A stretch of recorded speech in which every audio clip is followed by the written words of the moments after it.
आहे मचिया बैसाला रानी हे सुलोचना सासू से रजिया करथी न है सासू जी है सापा ना है देखली बराया जगू तासे है लंका लंका गढ़ मगा डोलई है सासू है सापा ना है देखली बराया जगू तासे है लंका लंका गढ़ मगा डोलई है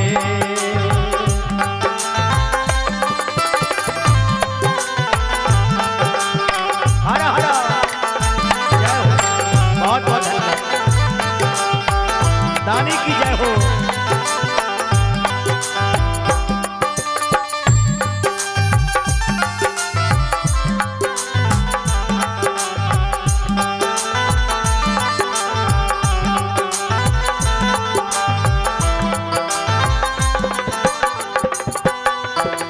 और हमारे भाई ये कहाँ से बोल रहे हैं अभी मुंबई से देखिए पेटीएम किए हैं ना है पेटीएम है गूगल है फोन पे है जे सासू जी है सापा ना है देखली बराया जगू तासे है लंका लंका गढ़ मगा डोलई है सासू है सापा ना है देखली बराया जगू तासे है लंका लंका गढ़ मगा डोलई है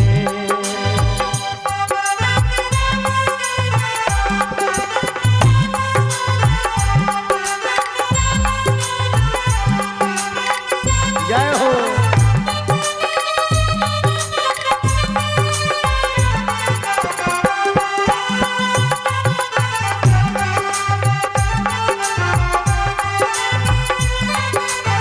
हरा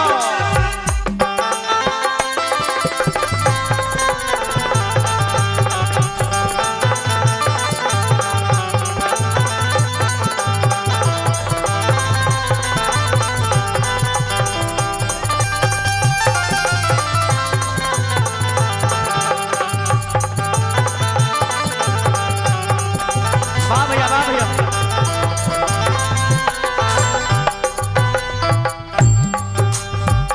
माता मंदोदर जी कहे छथिन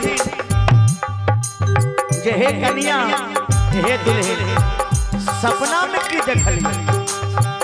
तो रानी सुलोचना बतावे छथिन वही दीजिए हम जो बोले थे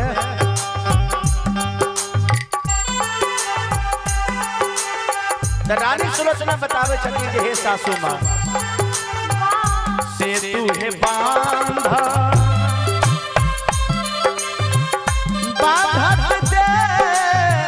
भलो है सासू सैना सब पारा उतर है सासू जी सैना सब पारा उतर है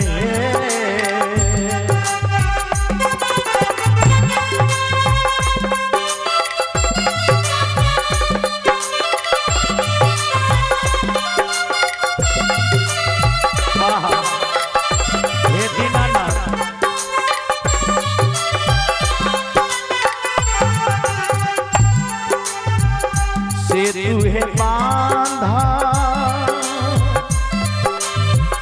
बांधत दे भलो सासू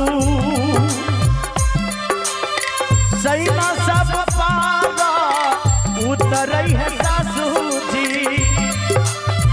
सैना सब पारा उतर है सासू है दूरा ही से गरजई वीर हनुमान न से लंका लंका का ढाका मगा डोलई है सासू दूरा ही से गरजई वीर हनुमान न से लंका लंका का ढाका मगा डोलई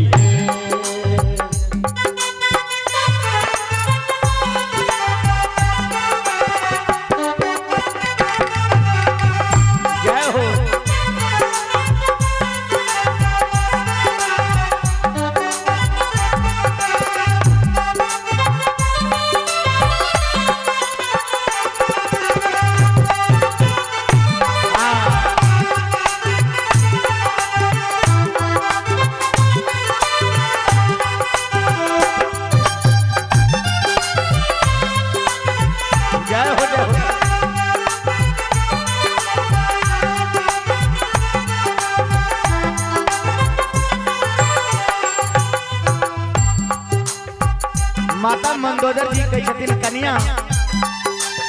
आरो कुछ सपना में देखलिए रानी सुलोचना कही छथिन जे हे माँ आप हमरा नहीं कहल जाई कल कही हे कन्या बताबू बाबू एहन की देख रलिए से नहीं कहल जाई रानी सुलोचना के आंख में आंसू जार से बेजार रानी काने छे रानी सुलोचना कही छे माँ होइते पराता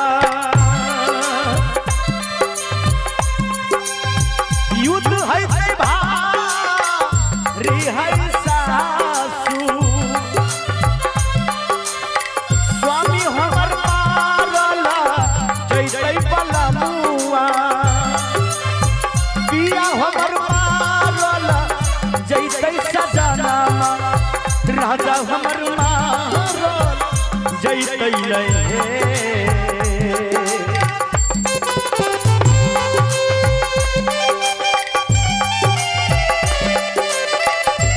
हे दीनानाथ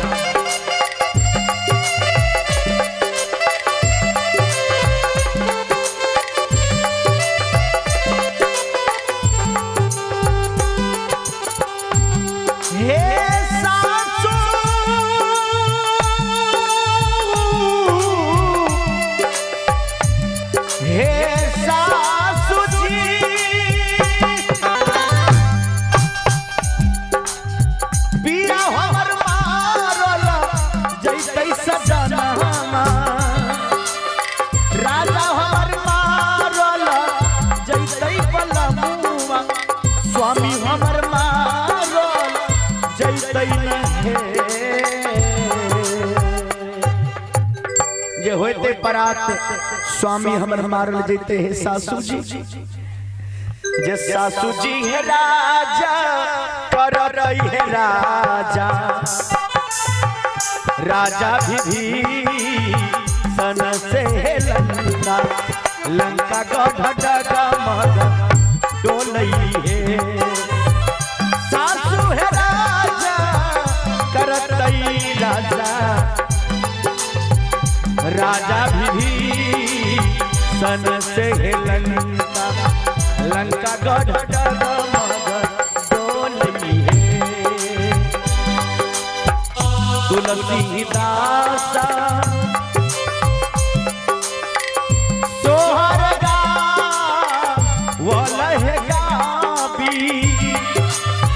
गाबी के सुनई दे करई नहीं जे तुलसीदास सोहर गा वाला है गाबी के सुनई दे करथी नहीं। एक बार ताली बजा के सब आदमी जलाल नर साभे भैया